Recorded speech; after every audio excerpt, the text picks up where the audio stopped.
Hello everyone, good morning. আজ Thursday. উইকডেজের প্রত্যেক দিনই সকালবেলাটা শুরু হয় কিচেন থেকে। অ্যাবি স্কুল যাবে, ওর জন্য লাঞ্চ বানাবো, তারপরে আমাদের জন্য ব্রেকফাস্ট, আবার আজকে একটু লাঞ্চও বানাতে হবে। এখন বাজে ঘড়িতে 7:30। অ্যাবি ঘুম থেকে উঠে পড়েছে। ওকে বললাম একদম স্কুলের জন্য রেডি হয়ে একদম নিচে আয়, তারপরে ব্রেকফাস্টটা খেয়ে নিবি। আজকে আর ডাকাডাকি করতে হয়নি, নিজে থেকেই তাড়াতাড়ি ঘুম থেকে উঠে পড়েছে। কালকে স্কুল থেকে ফেরার পরে একটা ক্লাস ছিল অনলাইনে, তারপরে আবার সুইমিং ক্লাস ছিল। এসব করে এত টায়ার্ড হয়ে গেছে, তাড়াতাড়ি ঘুমিয়ে পড়েছিল। আজকে আমি স্কুল লাঞ্চে দিয়ে দিচ্ছি এগ ফ্রাইড রাইস, আর আমাদের জন্য ব্রেকফাস্টে বানিয়ে নিলাম ভেজি অমলেট। একটুখানি স্পিনাচ আর একটুখানি মাশরুম দিলে পরে তো ভেজি অমলেটে ভালো লাগে, কিন্তু দুটোর একটাও নেই বাড়িতে। 3টে ডিম দিয়ে একসাথেই একটা অমলেট বানিয়ে নিয়েছি। এবার ছোট ছোট টুকরো করে কেটে নেব। অমিতার আজকে সকাল 7টা থেকেই মিটিং শুরু হয়ে গেছে, তাই আর ব্রেকফাস্ট খেতে আসার সময় নেই। তার জন্য ওর অমলেটটা ওর অফিস রুমেই দিয়ে আসছি। অ্যাবির লাঞ্চ প্যাক করে দিয়েছি, ফ্রাইড রাইস দিয়েছি আর একটা মিনি রিটসের প্যাকেট দিয়েছি। অ্যাবি আবার আজকাল স্কুলে লাঞ্চ হেল্পার হয়েছে এই উইকটাতে, তার জন্য সকালবেলা যে 11:30টার ব্রেকটা হবে তাতেই ও ওই ফ্রাইড রাইসটা খেয়ে নেবে, আর তারপরের যে লাঞ্চ ব্রেকটা থাকে সেই ব্রেকেই ও লাঞ্চ হেল্পার। মানে বাচ্চাদের একটু এই টিফিন বক্স যদি খুলতে না পারে খুলে দেবে, মানে অ্যাবির থেকেও ছোট যারা একদম ছোট ক্লাসে পড়ে বা অন্য কোনো যদি হেল্প দরকার হয় সেগুলো করবে। তো সেই জন্য ও ওই সময়টা একদমই কম সময় পায় খাওয়ার জন্য, তাই একটা স্ন্যাক বিস্কিট দিয়ে দিয়েছি, যদি সময় পায় খেয়ে নেবে। আজকে দুপুরবেলা আমাদের লাঞ্চের জন্য বানাচ্ছি তড়কা। বাড়িতে একদমই রান্নাবান্না সেরকম কিছু করা নেই। কালকে তো ছিল অ্যাবির পিয়ানো ক্লাস বিকেলবেলাতে, একদমই সময় পাওয়া যায় কম, কোনো রকমে ডিমের পোচে ঝোল করে খেয়ে নিয়েছিলাম। 20-25 মিনিটের মধ্যেই ডিনার কমপ্লিট করতে হয়েছিল। অ্যাবি স্কুলের জন্য রেডি হয়ে গেছে। স্কুল যাওয়ার আগে ওকে একটুখানি আমি হানি খাইয়ে, যা অসম্ভব ঠান্ডা পড়েছে, এর মধ্যে বাচ্চা কাচ্চা ঠান্ডা লেগে যায়, সেই জন্য বলি রোজই সকালবেলা একটুখানি হানি খেয়ে যা। রোজই মোটামুটি যখন জুতো পড়ে তখন হানি খাওয়াচ্ছি তাড়াহুড়ো করে। চলো বাই। ও স্নো হচ্ছে, নেক ওয়ার্মারটা নিয়ে যা না, ঠান্ডা আছে। হ্যাঁ একটু নিয়ে যা, ওটা একটু নেক ওয়ার্মারটা নিয়ে যা। আচ্ছা ঠিক আছে, চলো বাই। আমি যতই বলি বাইরে ঠান্ডা, এটা এই জামা পরে যা, এই জ্যাকেট পরে যা, অ্যাবি ততই বলবে কোথায় ঠান্ডা। ওই যখন -25-30 হয়েছিল তখন একটু বলতে শুনেছিলাম প্রচণ্ড ঠান্ডা, না হলে সহজে বলবে না যে ঠান্ডা লাগছে। তরকার ডালটা একটুখানি নুন দিয়ে সেদ্ধ করে নিয়েছি। এবার মশলাটা কষিয়ে সব কিছু মিক্স করে দিলাম। হাতে তো আর একদমই সময় নেই। এবার এর মধ্যে একটু গরম জল ঢেলে দিলাম, হাই আছে 1-2 মিনিট ফুটবে, একটু গরম মশলাও অ্যাড করে দিলাম। ব্যাস তাহলেই হয়ে যাবে ফ্রোজেন পরোটা দিয়ে দুপুরবেলাতে লাঞ্চ করে নেব। বিকেলবেলা অফিসের পর চলে এসেছি স্নো ক্লিন করতে। খুব বেশি স্নো হয়নি, কিন্তু তাও একটু ক্লিন করে দিচ্ছি। অ্যাবি আর অমিত ওরা দুজনে মিলে বেরিয়েছে, লাইব্রেরিতে গেছে। ভাতটা বসিয়ে দিয়ে এসেছি, স্নো ক্লিন করতে করতে ভাতটা হয়ে যাবে, তারপরে বাকি রান্নাগুলো করে নেব। খুব বেশি সময় লাগবে না, খুব বেশি স্নো তো হয়নি আজকে। আমিও বেরিয়েছি স্নো ক্লিন করতে। ওদিকে দেখলাম রাস্তাতেও বেরিয়েছে স্নো ক্লিন করার ট্রাক। অ্যাবি বাড়ি ফিরে এসে দেখবে স্নো ক্লিন হয়ে গেছে, তারপরে আবার বলবে আমাকে ছাড়াই স্নো ক্লিন করে নিলে। আমাদের গ্যারেজে গাড়ি ছাড়াও আরও কী কী যে জিনিসপত্র রয়েছে, অসংখ্য জিনিসপত্র রাখা আছে। এবার সামারের সময় একদিন দেখাবো আমাদের গ্যারেজটা কেমন। এর ভেতরেই অনেকগুলো তাক করা আছে, তার মধ্যে জিনিসপত্র রেখেছি। তারপরে একদম ওপরেও একটা তাক মতন করা আছে, সেখানেও আবার অনেক জিনিসপত্র, বড় বড় বক্স, সেগুলো সমস্ত ওপরে তুলে রাখি। আর পুরো দেয়াল জুড়ে অনেকগুলো হুক মতন করা আছে। অ্যাবির সাইকেল, স্কুটার সব এই গ্যারেজের মধ্যেই থাকে। কিছুক্ষণ ক্লিন করার পরেই মনে হলো হাত পুরো ঠান্ডা হয়ে যাচ্ছে। গ্লাভস নিয়ে আসিনি, তাই আবার ঘরে গিয়ে গ্লাভসটা নিয়ে আসলাম। এখন বাইরে ফিলস লাইক টেম্পারেচার ওই -10-11 মতন হবে। প্রচণ্ড জোরে হাওয়াও দিচ্ছে, সেজন্যই আরও বেশি অসুবিধা হচ্ছে। স্নোগুলোকে তুলে নিয়ে গিয়ে রাখছি, আবার একটা হাওয়া দিচ্ছে, স্নোগুলো আবার এদিক থেকে ওদিকে চলে যাচ্ছে। এবার আর স্নো রাখার জায়গা নেই। অলমোস্ট 4 ফুট হাইটের হয়ে গেছে ওই সামনে ডাম্প করা যে স্নোগুলো আছে। ছোট ছোট পাহাড়ের মতন দেখতে লাগে সবার বাড়ির সামনে। ভাত হয়ে গেছে, তাই ভাতটা নামিয়ে দিয়ে তারপরে আবার এলাম ক্লিন করতে।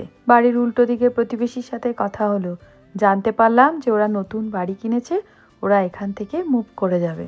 আর ওদের বাড়ির সামনে অ্যাডও দিয়েছে এই বাড়িটাকে রেন্ট দেওয়ার জন্য। এখানে বাড়ি ভাড়া বা বাড়ি বিক্রি করার প্রসেসটা একটু অন্যরকম। প্রথমত কোনো একজন এজেন্টের সাথে কথা বলতে হবে বাড়িটা এরকম বিক্রি করা বা রেন্ট দেওয়ার জন্য। আর বাড়িটা যখন দেখতে আসবে যারা কিনবে বা যারা ভাড়া নেবে, তখন কিন্তু বাড়ির ওনার বাড়িতে থাকতে পারবে না। কখন বাড়িটা দেখতে আসবে সেটা আগে থেকেই ইনফর্ম করা থাকবে, আর ওই সময়টুকুনি বাড়িতে তখন থাকা যাবে না। আমরাও যখন বাড়ি কেনার জন্য বাড়ি খুঁজতাম, তখন যে বেশ কয়েকটা বাড়ি দেখেছি, কোনো বাড়িতেই কিন্তু কোনো ওনার ছিল না। আর বাড়ি দেখার জন্য আগে থেকে অ্যাপয়েন্টমেন্ট নিতে হবে। এই যদি 30 মিনিটসের একটা স্লট নিয়ে আমি, যেমন সন্ধেবেলা 6টা থেকে 6:30, তাহলে তার মধ্যে এসেই আমাকে বাড়িটা দেখে যেতে হবে। আমাদের এক বন্ধু খুব রিসেন্টলি সেও বাড়ি ভাড়ার জন্য এরকম অ্যাড দিয়েছে। এখন সে বলছিল যে প্রায় দিনই বিকেলবেলাতে, যেহেতু অফিসের পরেই সবাই বাড়িটা দেখতে আসে, তো সেই জন্য ওদেরকে কোনোদিনও টিম হর্টন, কোনোদিনও শপিং মলে গিয়ে ঘোরাঘুরি করতে হয়। যেই বাড়িটা দেখা হয়ে যায় তখন আবার ওদের কাছে নোটিফিকেশান আসে যে হ্যাঁ বাড়িটা দেখা হয়ে গেছে, তখন ওরা আবার বাড়িতে আসতে পারে। হয়ে গেছে মোটামুটি ক্লিন আমার। এত ঠান্ডার মধ্যে তো এরপর ঘরে গিয়ে মনে হবে একটু গরম চা বা কফি কিছু একটা খাই। আজকে আবার অনেক কিছু রান্নাও করতে হবে। মোটামুটি সেই যে সানডেতে সরস্বতী পুজোয় রান্না করেছিলাম, তারপরে আর সেরকম করে ভালো করে রান্না বান্নাই হয়নি বাড়িতে। সোমবার দিন তো অফিস গিয়েছিলাম, সেদিনকে অফিস থেকে ফিরে ওই যেটুকুনি খাবার ছিল টুকটাক খেয়েছি। আর টিউসডেতে তো আবার ভেজি ডে ছিল, ওই সরস্বতী পুজোয় যা যা রান্না করেছিলাম সেগুলোই খাওয়া দাওয়া হয়েছে টিউসডেতে। আর লাস্ট উইকেন্ডটাও তো পুরো ভেজ খেয়েই কাটিয়েছি। তাই আজকে বাড়িতে সবাই মিলে বলাই হয়েছে, এমনকি আমিও আছি সেই দলে, যে আজকে কিছু একটা মাছ বা মাংস রান্না করতেই হবে। আজকে বাড়িতে ফিশ ফিলে ছিল, বাসা ফিলে ছিল, সেটাই রান্না করছি। চিকেন একদমই নেই, ওই 4-5 টুকরো কোনো রকম পড়ে আছে। উইকেন্ডে তো সব পুজোর বাজারই হয়েছে, তাই মাছ মাংসর বাজার একটুও হয়নি। এই বাসা ফিলেটা খুব তাড়াতাড়ি রান্না হয়ে যায়। আর একটু সয়াবিনের তরকারিও রান্না করছি। অনেকটা মশলা দিয়েছিলাম, কিন্তু যেই সয়াবিনগুলো অ্যাড করলাম কোথায় সব মশলা টশলা চলে গেছে।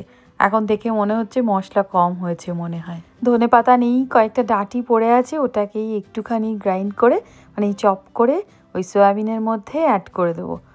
আগে কখনো এরকমভাবে ইউজ করিনি, কিন্তু এই সয়াবিনটাতে মনে হলো একটু ধনে পাতা দিতেই হবে, সেই জন্যই ভাবলাম তাহলে এই স্টেমগুলোই দিয়েই রান্নাটা করে ফেলি। সয়াবিন বেশ কঠিন রান্না, ভালো করে রান্না করার চেষ্টা করলেও কোনো দিন খারাপ হয়ে যায়। আর আমাদের বাড়িতে আবার সয়াবিন ঠিকঠাক ভালো করে না রান্না করলে কেউ খুব একটা খেতে চায় না। মাছ রান্না হয়ে গেছে। এই রান্নাটাতেও ধনে পাতার বদলে দিয়েছি স্প্রিং অনিয়ন। অনেকটা ছিল ফ্রিজে, ওটাই একটু নামানোর আগে উপর থেকে ছড়িয়ে দিয়েছি। এই বাসা মাছের ফিশ ফিলেটা খুব তাড়াতাড়ি রান্না হয়ে যায়। চটজলদি রান্নার জন্য এটা খুবই ভালো। আর মাছটা ভাজতেও হয় না। মাছ ভাজতে গেলে পরে সে ভেঙে চুরে একাকার কাণ্ড হয়। তার জন্য এরকম মশলাটা কষিয়ে মাছটা দিয়ে আমি এরকম ঢেকে ঢেকে রান্না করি। সয়াবিনের তরকারিও হয়ে গেছে। এটা একদমই ঝোল বানাইনি, তাই ভাতের পাতেই একটু নিয়ে নিলাম। আজকে আরও একটা রান্না করেছি, সেটা হচ্ছে রুই মাছের ফুলকপি দিয়ে ঝোল। একদমই এই 4 পিস মাছ পড়েছিল, সেগুলো দিয়েই একটু ফুলকপি দিয়ে রান্না করে নিয়েছি। অ্যাকচুয়ালি কালকে আমার ফ্রাইডে হলেও অফিস যেতে হবে, তার জন্য একটু বেশি করেই রান্না করে রাখলাম। আর লাস্ট 3-4 দিন ধরে মোটামুটি মাছ মাংস কিছুই খাওয়া হয়নি। কাল তো একটু কোনো রকমের ডিমের ঝোল করেছিলাম, সেজন্যই একটু বেশি বেশি করে আজকে একটু মাছ রান্না করে নিয়েছি। হয়ে গেছে সব কাজকর্ম, কালকে অফিস যাব তার জন্য সব কিছু গুটিয়ে টুটিয়ে রাখলাম, অল সেট। এই বাবুর জলের বোতল, তারপরে ওর স্ন্যাক যা যা ছিল, যতটা কাজ এগিয়ে রাখা যায় সব করে টরে নিয়েছি। শীতকালে সকালবেলা ঘুম থেকে উঠেই ওই ভোরবেলা অফিস যাওয়াটা প্রচণ্ড কষ্টের। সকালবেলা 7টার সময় উঠে বেরোনো। এই জাইবাবু কি ঘুমালো? ও অ্যাবি রুমটা চেঞ্জ করেছি, মানে সেট আপটা চেঞ্জ করেছি, ওই জন্যই এদিকটা দেখা যাচ্ছে। ও স্টাডি টেবিলটা যেদিকে সেদিকেই আর কি, ও যে বেডটা আছে সেটাকে সরিয়ে ঘুরিয়ে এদিক ওদিক করে অনেক কিছু করে চেঞ্জ হয়েছে। আর একটু চেঞ্জ হবে, তখন দেখাবো। এতবার ওপর নিচ করেছি সিঁড়ি দিয়ে, এবার হাঁপাচ্ছি আমি। অ্যাবি কি ঘুমিয়ে পড়েছ? আমি ব্লগ এন্ড করে দিলাম আজকে। তো আজকের মতো ব্লগটা এখানেই শেষ করছি। যদি ভালো লেগে থাকে তাহলে অবশ্যই লাইক শেয়ার সাবস্ক্রাইব আর কমেন্ট করো। বাবা চোখগুলো এরকম করে দিস কেন? দেখানোর জন্য আমি বুঝতে পেরেছি ও ঘুমায়নি, প্রিটেন্ড স্লিপ করছে। হ্যাঁ, চশমা খুলে কে বলবে ওর ঘুম পেয়েছে। চশমা খুলে অনেকক্ষণ ধরে শুয়ে আছে। Good morning, good evening, good afternoon. চলো, হয়েছে।